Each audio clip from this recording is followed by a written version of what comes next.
Rumble, Ezreal, and the Azir.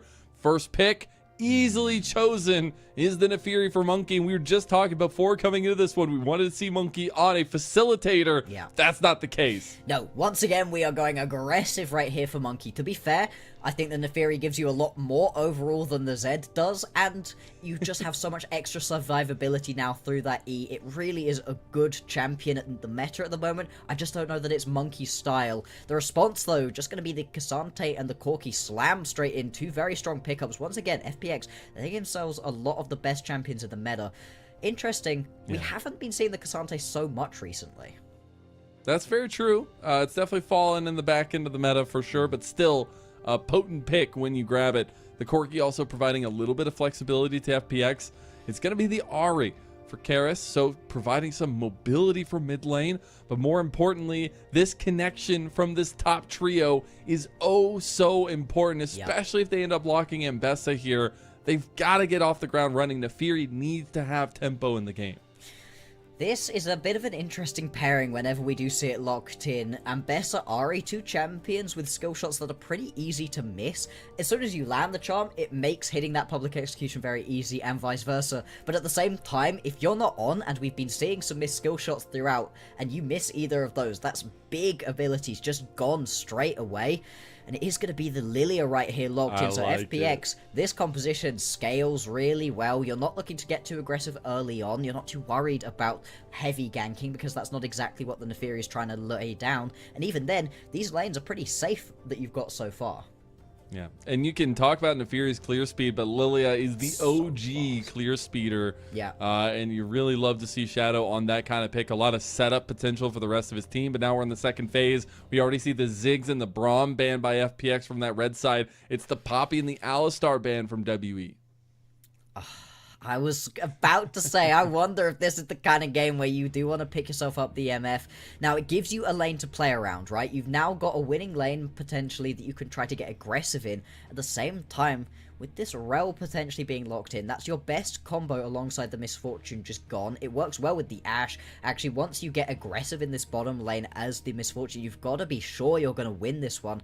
Otherwise, you can get run around. I would have been very surprised if it was set support right there. Are you actually going to do it? Oh, please. I love this. I think this is super exciting. I don't know it's good, but it's fun. I don't think it's good, but hey, we'll see if it gets locked in the end. But needing to find a potent 2v2 for themselves in that bot lane, the Rakan is going to be the choice there.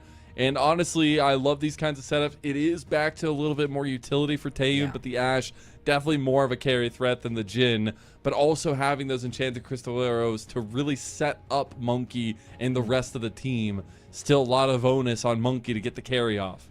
Overall, the composition is pretty well-rounded out of WE. You can straight up front to back if you need to. Your Ambessa, your Rel, they're going to be tanky enough. At the same time, you can just go for a pick composition, like you said, with the Ashe Arrow. See if you can land a Charm. You can turn around onto these picks very quickly. A lot of follow-up right here for WE.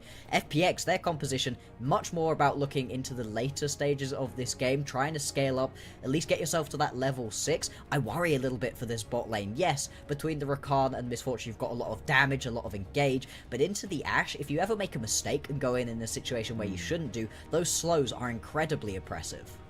And hopefully taking advantage of the 2v2 strength that Misfortune gives. It's going to be a little bit rebuffed there with the composition that WE have. But it is going to be a situation where a big bullet time makes the difference between a won fight and a lost fight. And being reserved on how you can play that through is something we have to see coming out from Assume. Again, we got some very differing performances from these two teams coming into this one.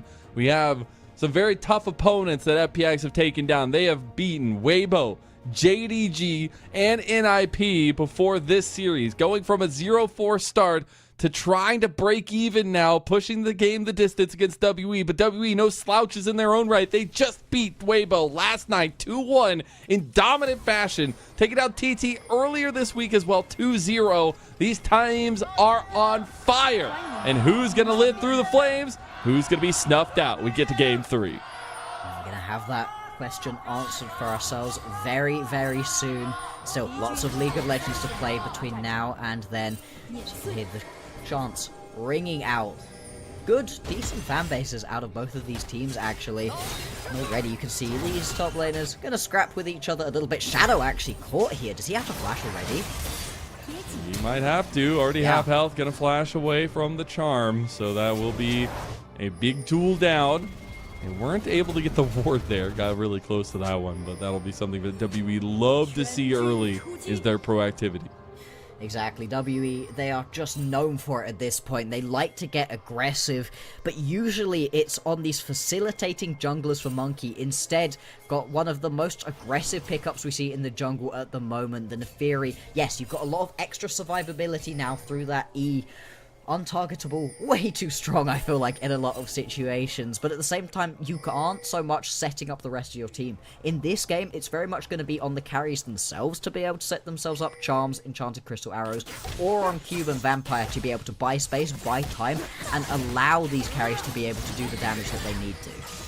I love all that deep hitting analysis. I love all that setup. We are just going fisticuffs in bot lane. You cannot run away from the approach velocity setup in Vampire. He's going to suck the life out of FPX. First blood goes over. Yep, this was the worry, right? Yeah, you've technically got yourself a strong 2v2 bot lane in isolation, but when you actually look at it into the matchup right here, the second Vampire lands any bit of CC, or the second that Taeyoon lands an auto attack, all of a sudden the go button is activated, and WE can just kind of run their opponents down at this point.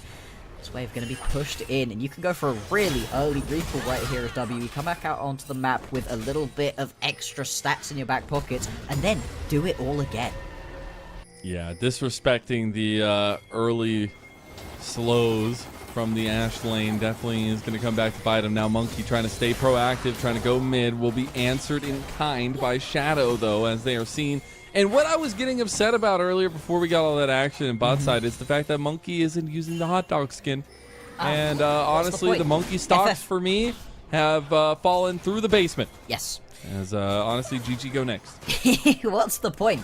Like, yeah, this skin's like cool You and could nice, be a hot but dog. you could be a hot dog. Exactly. Look, you don't need to tell me twice. I would much prefer who's playing that skin. For right now, though, he is going to get aggressive. He's got Vampire in the area, so actually doesn't need to be too respectful. This is something you can do. We talk about the very fast clear speed, sure. You are bullyable. Oh, Jwei might be a little bit caught now as well. Has care of the wall. Karis going for the flash charm. Jwei going down early now as well. That'll be 2 kills in the early game for WE. And Monki can continue playing oppressively into the jungle of Shadow as well on this Neferi. This is the other thing with having the Rel, right? Yes, you're good in your 2v2, but you can also leave an Ashe alone, usually a pretty safe champion, don't have to worry about it too much, and instead go roam around on the rest of the map, pair up with these other carries, as we watch back at what happened here, but there's not too much to it. Assume just body blocked. Yeah. Jwei. Yeah. It's fine. He was trying to block. It's okay. I don't think it would have mattered anyways, No. but disrespecting the slows early and that approach velocity definitely coming back. Exactly, just get walked down in that situation. It's the Ashe dream.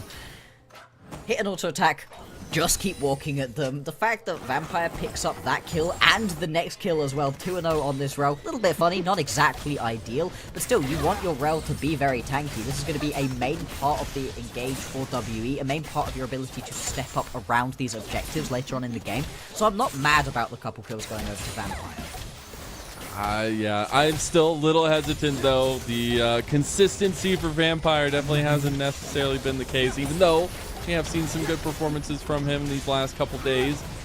WE definitely trying to turn things around as a team right before the end of their first round robin. Dragon coming up now. It will be the start of an Ocean Dragon. At least we'll see what soul we get in the end of things, but that means Grubs are also right around the corner in sub about a minute. Both of these objectives up and available. Where do you want to go? Because at the moment, Shadow, you're just not going to be able to do anywhere near as much as this Neferi is at this point. Hasn't even been able to establish a real clearing advantage either, which is the big thing we really like to do as the Lilia. And with Monki being proactive, getting involved in his jungle, it's exactly what we want to see out of WE. At this point, I'd have to imagine that FPX, they're just going to go for whichever objective WE decide they don't want. We're now seeing redeploys out from the mid lane. Is Kair gonna TP? Karis also TP'd. No crazy bot lane swap-a-roonies here in this one so far. We are getting some pings from Shadow out towards that grub spawn. Have to remember all that contesting over the grubs that we didn't necessarily get to see in that last game. Yeah. But now, Assume and Jwei feeling a little bit more confident in this 2v2, that we're just going to stick with it. There's not going to be any change outs here. Things going to be a little bit calm for the minute. Shadow going to be very much on vision at the moment. Yeah, just going to be able to start up these grubs. But Monki is in the area. Shield making his way down right now too. This could turn into a bit of a 3v3 if you want to go for it. Shadow trying to stick around a little bit. We'll just leave the latter two grubs. We'll steal away that first one though. And it's kind of the best that you can do right now. Yes, between the Corki, Lilia, and Cassante, there's a decent amount of damage, but you just don't have the same level of CC and lockdown and raw power that WE's top side of the map has at the moment. It does mean this one just going to go over nice and quickly, and there's no real response. Shadow can't get involved anywhere else at the moment either. Can't go for the Drake. Now potentially looking for a pick onto Karis, but this is an Ahri with ulti up. Wasn't ever going to work. Vampire. Oh no! Play care there. That was actually such a good fake out. Anyway. Vampire stepping away. Huh? And then tried to flash into it. Karis misses the It charm. was close. Yeah. Misses the charm, and unfortunately... You said it in draft. Can't be doing that. This is the worry, right? Yeah, I like this draft right here from WE, but it is very reliant on you hitting these key skill shots. Something that, I don't know, that WE have particularly shown us they are capable of in a consistent manner. Yes, we're seeing it occasionally, but that charm going wide means that you don't manage to pick up a kill onto the Corki. You can't push for any turret plating in the mid lane. You can't easily go move yourself down to go pick up this Drake. It just delays things a little bit for the kind of composition that would like to keep the tempo high. I'm still just geeking out about Vampire's fake right there. Like the step away into the flash play, that was actually so massive. Unfortunately, teamwork is the thing that makes the dream work, or so I've heard. And teamwork definitely lacking there a little bit. Monki still going to keep clearing though as Dragon #1, albeit a little bit later than what we've seen in the series so far, will go the way of FPX. Something, at least, for them to potentially try to play around the Drake stacking. This is the sort of composition that you kind of want to get a little bit later on into the game. Not massively. It's not like you're going to be outscaling your opponents in a huge way. This composition really out of FPX, a little bit one-dimensional. You're attempting to get as many people pulled into one location through the Lilting Lullaby, through your Rakan, dragging people in with the charm, and then big ulti right here out of Zoom. See if you can hit multiple members with the bullet time. The thing is, that's very one-dimensional overall. You don't really have any other options to try to play around. Maybe you've got enough damage between the Corki and the Lilia to pick up kills like that, but it really feels risky, and this is part of why I'm not such a big fan of the MF at the moment. It requires your teammates to set you up perfectly, and even then, if you miss that ulti, if you don't position it exactly right, if you step a little bit too far forwards, you're just dead. It's all about that mechanical execution. See if Assume can live up to it. Did just have that really good game on the Draven. Maybe feeling himself there. But it's a dead even game. Really nobody having a big advantage. About 1,000 gold just from those kills. And a couple of the little moments from WE. But there's going to be a next spawn of grubs coming in about a minute.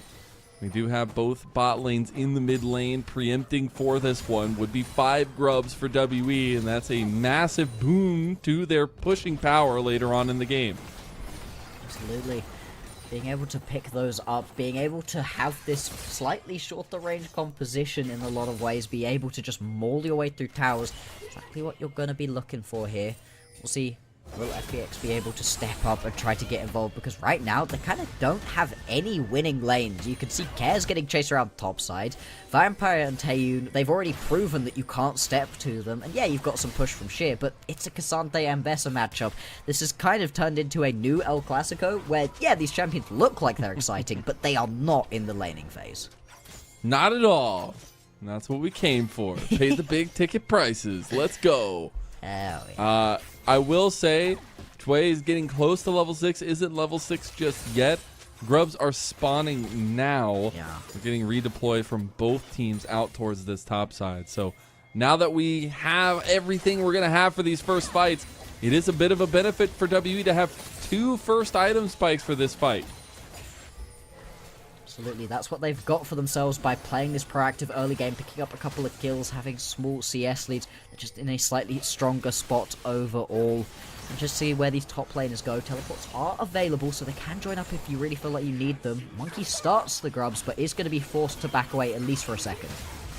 Oh, the arrow. Enchanted Crystal Arrow going to connect. TP's coming in from both. Big Magnet Storm in there as well from Vampire. Bullet time going to be immediately stopped. Assume you said it had to be his moment. He can't find it. And now WE with full members strong descend onto FPX as Monki's looking for an angle now. This the Fury first pick might just be paying off. Darkened Daggers. And good night goes Sheer. Sleeping, talking about those little Betty buys.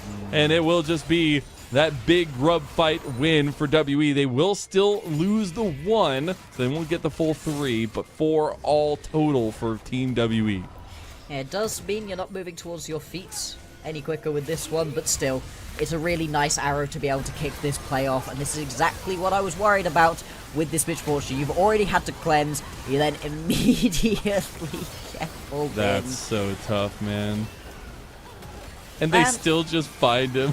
I hate this champion at the moment. The MF had a peak maybe a month or so ago where it was looking good, but teams figured out, hey, it can't move, right? Like, we can just jump at it at this point.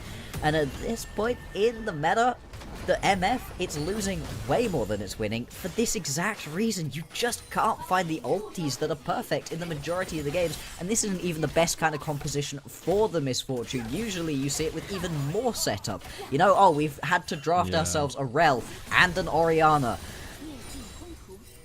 and a Scion or something to be able to make it work, and at that point you're giving so much over to your ADC that, well, I don't know. It's just annoying me at this point, and apparently for good reason. And you go for kind of that 2v2 prowess, that setup in the lane. It didn't really work out this time around. We are going to finally get that first item for Assume with the Bloodthirster. Is a really nice break point for MF, but at this point, it definitely feels like WE with a solid 3,000 gold lead at 13 minutes in. He's in the driver's seat, and another dragon is on the table. They're able to pick this one up, stop any potential Drake stacking out of FPXWE. They're just going to be able to keep their foot on the accelerator right now, keep themselves in a really good spot in this game. With the breakpoints coming through on the majority of their champions, they're in a very strong spot at the moment. Specifically, looking at Monki once again, the Neferi is one of the only aggressive picks I think he's looked okay on. Still not his best, still very much prefer him on these more facilitator-based champions. But so far, 2-0-2, got that eclipse completed. He might even go for a play right here. Kind of hanging around, at least trying to buy themselves a little bit of space right now about this Drake. And you can see Shadow moving up into his topside jungle, but not really going to be able to find anything. Just kind of wasting time at the moment. Indeed, as Dragon going over the way of Team WE, rightfully so. I think you're going to easily pick that one up, and we're going back to Farmville 5 million. As I don't think. Oh, Enchanted Crystal Arrow. He walked into it, and that's the Magnet Storm just to make sure they get the pick on a Karis in the side lane. Karis out under turret as well. Big execution as well from WE. You'd love to see that kind of play come out from these guys. Exactly, this is what we were highlighting during the draft, right? This is a composition with flexibility. The front to back works, but the pick potential is also huge. I think even if that Enchanted Crystal Arrow misses, you likely still get that kill. Cube now getting jumped right here, takes a decent amount of damage from Sheer, does it back too, but Assume Shadow in the area.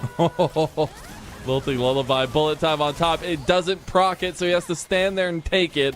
There's only one minion coming up with this wave. They really have to do something. Public execution going in, and it will be the kill secure by Assume. It's going to take an extra turret shot on the back end. And not quite enough follow-up from WE. They weren't able to get themselves into the area quickly enough. Maybe if Taeyoon and Vampire are a little bit faster on the reset and run topside, it's going to be okay. Still, though, it's one kill going over to FPX. It's a small window back into this game, but they're not even able to turn it into any pressure onto the tower. They don't get to turn this into an objective or anything either. The game really feeling rough at the moment for FPX. It is indeed, and after all that build-up from game number 2, feels bad. The sniper shot coming through from the man himself, the guy that's been the carry for WE and Taeyoon. Gorgeous combo, really nice, well-executed dive right there. Exactly what we were hoping to see. Karis gets knocked up. Okay. Still has the ult, he should be fine. Yeah, doesn't even need to use it, just walks that one out. And this is surprising, right? FPX came into this game with the better wins. Wins versus higher tier opponents. Specifically, that JDG win that they were able to pick themselves up 2 matches ago was huge. Really looked like FPX were going to come into this one on a hot streak, come out swinging, and they certainly do in game number 1. But WE, they also have a lot of resilience to them, and the fact they've been able to pull themselves back, not just in that second game, but also getting a great start in this third one, is just so good to see. And that was a pick on to Care. Care really having no stake in this game. And that little lead that we had at 13 minutes is now ballooned to about 4,000 gold. So another 2,000 gold up from that one. 14 WE. In a composition that feels very good from ahead. When you're the one setting the pace, you're the one setting the fights, this comp feels very oppressive. See if WE can utilize that for their extent, as FPX trying to just scale into oblivion, I guess. Exactly. Let's see how far we can get at some point. See if we can maybe get ourselves back into this game. Got a little while until the Atakan going to be spawning. 2 minutes until the Drake is available. One apiece at the moment, though. There's not really any Drakes jacking to try to play around. And right now, it doesn't feel like FPX can really step up to this Herald. They might potentially just try because they have a teamfight composition. And it does feel like they are just kind of slowly bleeding out of this game. And man, the story of WE has been so fun to watch. Again, one of the teams coming into this one that everybody had low expectations for in Group Ascend. Are they even going to be able to hang? The same with the likes of FPX. Obviously, TT a little bit higher on that one, but it really has been a growth all split long from this team, making it through that qualification and all the way to this tippy top, and now trying to turn around that early season woes, at least in the regular round robin, and try to crest into that second round robin in a powerful position. Exactly. I mean, I do not want to hold punches with this team, right? I had major questions about them. I didn't even know that they were necessarily going to be able to get themselves into Group Ascend. I thought they'd maybe be a mid-tier Group Nirvana team. I watched some performances from Vampire that had me scratching my head just a huge amount. But watching them really get it back together at this point, put themselves into good spots to win, and really show that they can be the proactive team that maybe they showed flashes of during the placements and during split number 1. It's really good to see. I love watching the growth out of this team, and all of the members, it feels like, have stepped up in their own individual ways. And Monki definitely stepping up from that Game 2 performance on the Zed. 3-0 and 3 on the Nefiri. Also going to be on second item now for both him and Cube. That'll be really big spikes for them as well to utilize. They have a lot of damage packed into those two now. But FPX trying to rally the wagons, circle around this top side, and try to get this outer turret. Pretty low. The tower might just die here. It does. Get the Enchanted Crystal Arrow across, though. And now FPX might be in a little bit of trouble. Lilty Lullaby used the Unstoppable to get out of the sleep. That was beautifully timed there as well. And now FPX are heading for the hill, but that white flag, it didn't get raised soon enough. And they're losing members left and right. Let the Faker rain down on FPX. As memories are untold WE. They're looking to take this series home. And they put themselves into a great spot to be able to win this one pre-20 minutes, and they're already at their item breakpoints, running through the members of FPX. And that was a fight that FPX wanted. They were getting aggressive. They were trying to find that engage. Assume maybe finds a decent angle for the ulti, but it just tickles the members of WE, and you can see it here. Yes, they managed to pick themselves up the tower, but it's a great arrow that sort of stops the engage dead in its tracks. And from this moment on, feels like WE, they just kind of walk at their opponents here. They don't need to get too aggressive. They can stop, pause for a second, and let Assume's ulti run out. And then the slows, the CC, the chase that you have on this WE composition really coming to fruition. Karis getting his money's worth there with that skin. Love to see it. As it's WE with a 5,000 gold lead now. Going to go with another dragon as well for Monki. And this team has really turned it up. We talked so much about these two teams kind of clashing into each other at the highs of their seasons so far. WE using that momentum from last night's victory over Weibo Gaming to push into FPX and now put FPX in a very tough situation. Enchanted Crystal Arrow will go a little bit wide, but how do FPX try to pull back into these fights, Bloxxer? The thing with any composition, including a Misfortune, is it kind of only takes one bit of perfect setup for you to just rip through your opponents. Yeah, you're kind of behind in terms of your overall damage, but if you can land a full bullet time with a combo on top of the Lilting Lullaby, and maybe even Care just able to open fire, it works, right? There's a reason teams do still look towards the Misfortune, because if you can set it up, it's a good spot. It's just very hard to do, and I think FPX, they need to slow the game down for themselves a little bit and stop rushing at their opponents. They need to let WE come to them. Fall into the trap. If that trap is ever going to be sprung. Voracious Atacon is there. Oh, Vampire. And Vampire just says, let's kick off the party here. Karis going for the flash. Charm play. Shadow has to go golden. As now the TP has come in. Bullet time is not going to be just enough there, as they don't have even the target, because Assume is in mid lane, have to burn his flash. Sheer going to try to get his way out, but this lead is just too big, and Assume fell in that mid lane fight. Not even able to get anything is FPX, and that'll be the Atacon to Team WE. You'd have to imagine, Mazel, that this is going to be the win streak of FPX snapped 3 games in a row, including a victory up against JDG, and all of a sudden they're going to fall to WE, one of the bottom teams that we've got in the standings at the moment. Both of these teams coming into this one with momentum, and what a statement victory this will be for WE right here. Their first round robin, it's been rough, it's been a tough journey so far, but in this situation, just fallen out at the moment. Assume, yeah, just gets jumped by Cube. I mean, what can you do? Yeah, gets walked at. It is an Mbessa, even under the turrets, taking extra turret shots. Does not matter. You have no outplay potential there as the Misfortune. And not able to do anything much there. FPX struggling to find anything to stand on in their top side either. They still do have these tier 2 turrets to speak of. But with the Atacon GA, you gotta expect that's gonna be not soon the conversation they can have, as WE can play super aggressive now. Now remember, moving on forwards beyond this matchup, WE, they've got the much easier schedule going forwards. They've got NIP and then FPX once again. Those are victories they're going to be looking at. Apparently Monki getting jumped a little bit. He's going to be fine. FPX, though, they've got themselves BLG, TOP, BLG. They have a much harder road looking forward. So they would have loved to have picked up this victory right here versus WE. It's still a chance, but that window feels like it is rapidly closing. It is indeed. The kickoff of the second round robin is nigh. And you're getting closer and closer to the end of the split. This series is going to start mattering that much more. All the lessons learned from your first time facing teams, important to hold on to. And again, for WE, this is the last game of their first round robin against FPX. They have now faced all the other opponents in Group Ascend. Well, they might not have come out the better record of it.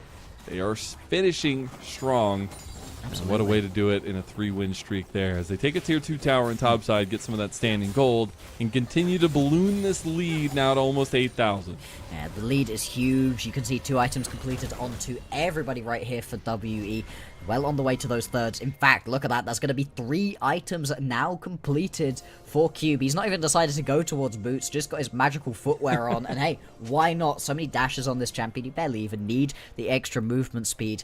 And at this point, as FPX, you're really beginning to enter miracle territory, where you just have to all in onto some play that you think possibly could end up working. But it's so hard to actually find any of these picks. The only squishy, immobile champion in this game is Taeyoon, and Vampire has been doing a really good job of buying him enough space to be able to do his thing on the Ashe, and even then the Enchanted Crystal Arrows from downtown keeps Taeyoon very safe while still giving his team a big benefit. For FPX, losing this Baron would likely spell the end of the game. They're going to have to be very careful though, because their jungle is really not up to them at this point. And now I'm taking a look at the 20-second spawn on the Dragon. Yeah. Would be a soul point for WE on a Mountain Soul. I couldn't imagine this team comp with the Mountain Soul behind them as well. Very difficult to handle, but I love that point you talked about Taeyoon, because it's so WE to not give this guy necessarily the big carry potential, but he still finds a way to be influential, like the Jhin last game. Still was a massive carry, but unable to do it. Now Shadow caught out. Speaking of massive carry, Vampire has been picking up all the kills, but Cube just goes into a 1v2 fight. The rest of WE realize, are you good, Cube? Are you good? And he says, yes, I'm good. Holds up the thumbs up. Now it's on to the Baron for WE. I mean, what? You've got yourself Eclipse, Shojin, Death's Dance. There are so many defensive stats worked into there while still dealing a ton of damage. And you can see it here off the back of that pick onto Shadow, just going to be the Baron picked up. And there's no real response from FPX between Cube and Vampire. They're just keeping them off of this Drake for long enough. Baron going to fall very, very soon. And is this not the peak of ADC performance? 0, 0, 10. Is that not exactly what you want? It's some kind of peak. I don't know what peak it is, but it's a peak, that's for sure. It is peak. Taeyoon, they're just tying his hands behind his back saying, can you still carry us, brother? Yeah. Hey, apparently so, and that arrow was instrumental in picking up the kill onto Shadow, being able to turn that into the Baron right here. We said it was likely going to be the final nail in the coffin for FPX, but WE, they're still playing with a lot of respect. They're not pushing up too far. They're not trying to put themselves in a position where maybe FPX can find themselves that miracle team fight where the bullet time works finally. There's no need to throw this game. You've got it firmly within your grasp. Just need to close it out. I gotta say, I mean, there's been a markedly changed energy from FPX here. They are very okay giving up so much of the map right now, not even contesting. Obviously, they realize how far behind they are. Is this a strategy they can try to use to find a way back into this game with the scaling they have? I mean, it's 10,000 gold down. Like, there's no way, bro. Oh, arrow. There ain't no way. Okay. Good that the arrow just lands onto Sheer, one of the tankier members at the moment. I think, unfortunately, with this kind of composition, you really don't get the luxury of sitting back and trying to scale. It's not like you've got yourself a Jinx or something who, we've got 5 items completed, we just need 1 kill and we can turn it around. No, you kind of need every kill to happen all at once with that bullet time combo with everybody else. It's really not the sort of composition that you want to have fallen this far behind with. I see the play in the bot side, tier 2 turret. Monki making his way over. So is Cube, though, as well as FPX's defense is up and running. They're trying to flank around the side. Care going to spot them out doing so. Swirl Seed would have made the difference there. Maybe they just go all in with a Lilting Lullaby. It will be the siege on the mid lane, though, that is next for WE. As they're waiting for a wave on bot side. They're catching out Monki now. He's going to put the Lilting Lullaby. There's all the CC. There's the bullet time. Monki able to survive for a little bit longer, but goes down to Care in the end. Yeah, something. That's the kind of picks that you really do want to see. Flashing forwards, though, with the Lilia to only pick yourself up a kill onto one member of the opposition, especially when there's not going to be any jungle objectives up and available for a while. It's not ideal, but it is something. They really needed to go for something here on the map. Only now would FPX be able to grab themselves Feet of Warfare. 3 kills, 30 minutes into this game. It's really been just an unfortunate one here for FPX. They haven't put themselves in good positions to win. Feels pretty bad for a team that, again, we talked so much about, had been on a very hot streak over big-name opponents. And to falter against WE feels bad, especially after that game, too. Yeah. Like, they had Exodia. They had everything. Like, the comp. And then now we get a little bit of a different look from them, and it all falls apart. Hey. And 10,000 gold down. Maybe that raises questions, right? Does FPX need Exodia to win? Because if you need situations where you get yourself all of the best champions, not going to be ideal. That clearly wasn't the case in their previous set of series, but here, it feels like WE just have their number. Guess both teams can still rest assured that they both take down Weibo Gaming. All of that, they can hold that in peace. Weibo. A little bit of a side shot to Weibo, but it's WE looking to take a full straight-on shot at FPX now, as well as Jwei is on a flank but goes down. I don't know how you got there, but you're going to question your motives as another couple kills goes through. A reset goes out for Monki, and that's Shadow down for the count. Go ahead and pin him. Count 1, 2, 3, because WE, even if it took 3 games, they will snuff out the Phoenix They will propel themselves to a 3-win streak on their own on the back half of this split. These wins are so impeccably important. And WE, they're looking to make the run of a lifetime here in Group Ascend as they try to take down Sheer one last time. They're going to wipe the floor with FPX. Game 1, Game 3, going the way of Team WE, and a 3-win streak to boot. I cannot think of a better scoreline right here for the main man, the main carry for WE Taeyoon than 0-0-14. That is Ash Gaming right there, baby, and I love to see it. Chad gameplay. Doesn't even need to get kills. That's how much of a non-KDA player he is. Exactly. What a guy. What a guy. We jest, we laugh. That was a genuinely incredibly impressive performance from everybody. Not even we're saying that Taeyoon did badly, because this game starts with them in the 2v2 just picking up that initial kill, and it destabilizes the main lane that you're trying to play through as FPX, and they never recover from it. Yeah, and that's the most difficult part here is it does feel like FPX never really gave themselves an opportunity in this kind of situation with the draft that they had, and really good execution from WE makes that even more painfully clear. But this is a WE team who has just found the right ticket. Like, if other people besides Taeyoon show up, this team looks like a different beast. Exactly. Like, it's fine to have your ADC as your main man, as that main carry. There's a reason it's called attack damage carry, right, as the role. This is okay, but not putting everything, every single last scrap of pressure on top of one guy to be able to carry you through. We saw it earlier on, right? Monki's doing everything to just desperately try to get his team into an okay spot for Taeyoon to be able to deal damage and carry. It's not sustainable, and we saw way too many plays where Monki would get himself killed early, Taeyoon would try to do too much as well, go down, and the rest of the map just wasn't contributing. Not the case here. Vampire had a much better looking series. Cube was genuinely a big part of the victory as well, and it's so nice to see this composition from WE feel like it's coming together as a unit rather than a couple of individual pieces. Yeah, the Scion game number 1 is going to live rent-free in Sheer's head, it feels like. Really, really fun series from FPX and W. You got to give props to both sides, but a very important one in the standings implications now as well, as you see WE slowly starting to make that run up, obviously, much like FPX after losing so many games, of finding this kind of comeback performance. Feels good to see that incremental lead of growth, at least, coming from that kind of early stage in split number 2, making it into the qualification for Group Ascend, and now here. Exactly, and I mentioned it briefly before show and during this game, but it is very much worth looking at the next set of opponents that these teams have to play up against. As FPX, BLG, TES, BLG is no fun. That's not a fun gauntlet to put yourself through at the moment. Yeah, BLG haven't been looking like the cleanest, but in terms of teams that are just going to hands check you, that's BLG's bread and butter at the moment. Rough. That's a really rough time, where if you've got a much nicer time overall in the next couple of games, because you played so many games early on for WE, the fact that you now get to play against NIP, who have been on a monumental slide downwards recently, and then WE FPX returns to our screens, that's great. Yeah. And you have to think all these wins for WE came in their super week. They have to play 2 weeks of games where they have to play 4 series in those weeks, and this was one of them, and they came out 3-1, the better of it. Really were just able to pop off in a lot of ways. Let's have a look at the overall damage and everything right here.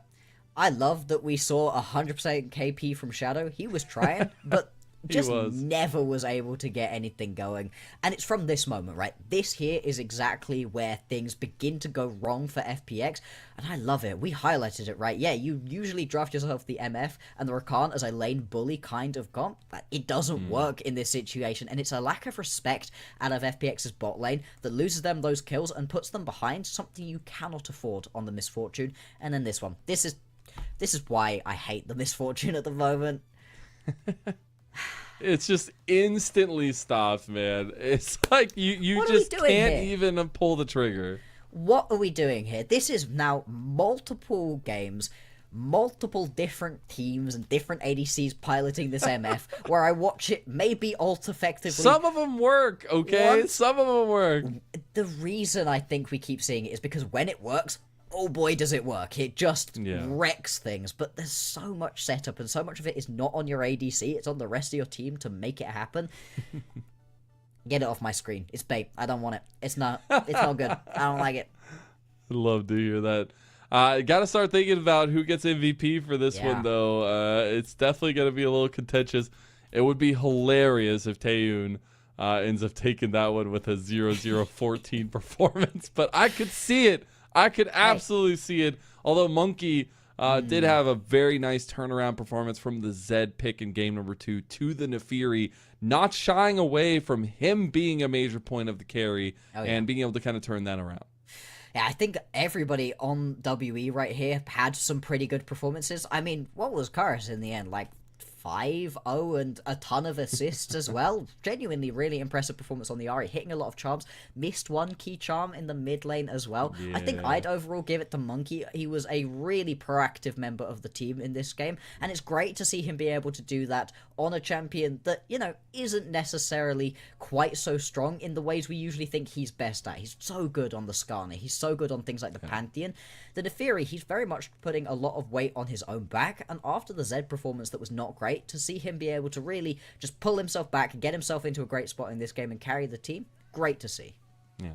When he was coming up on the EDG youth squad, it was a lot about him finding the advantages. And coming into the LPL, it's a different beast. You're going against that next level of competition. You had to see that adaptation away from the hard carry performances into the more facilitation. But it's nice to see that fallback potential for Monki when he's feeling himself. And I still, even if the Zed lost, the confidence he had there, yell it into the mic, say, block it in, give me this pick. Like, that's the kind of stuff you'd love to see from newer players developing their stories here in the LPL, because it gives you a little bit of something to hope for moving forward.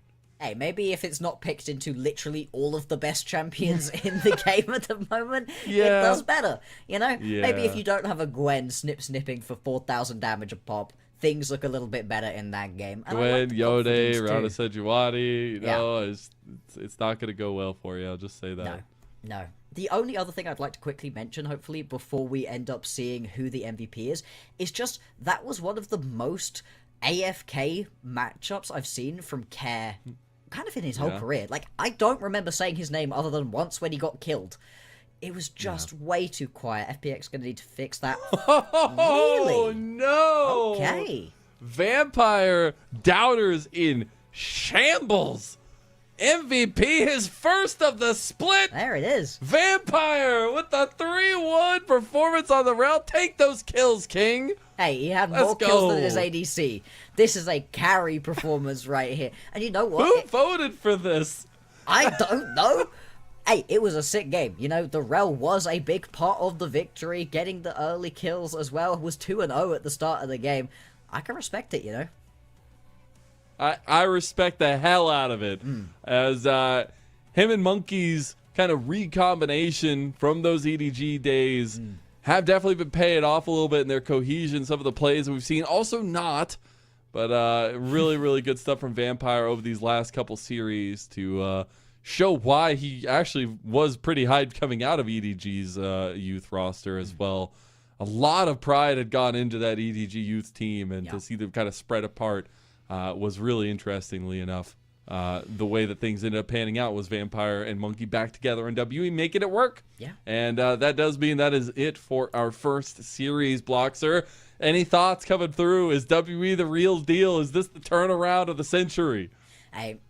I think WE, they're actually making it work. The improvements have been across the board, and I'm really enjoying it. I think as long as they can get over their draft yips that they've had in a couple of games, you know, smooth those out, when you give this squad some decent champions to be able to play around, they're looking like they're on fire. Hey, I love to see that. The fire of the Phoenix has been snuffed out by Team WE.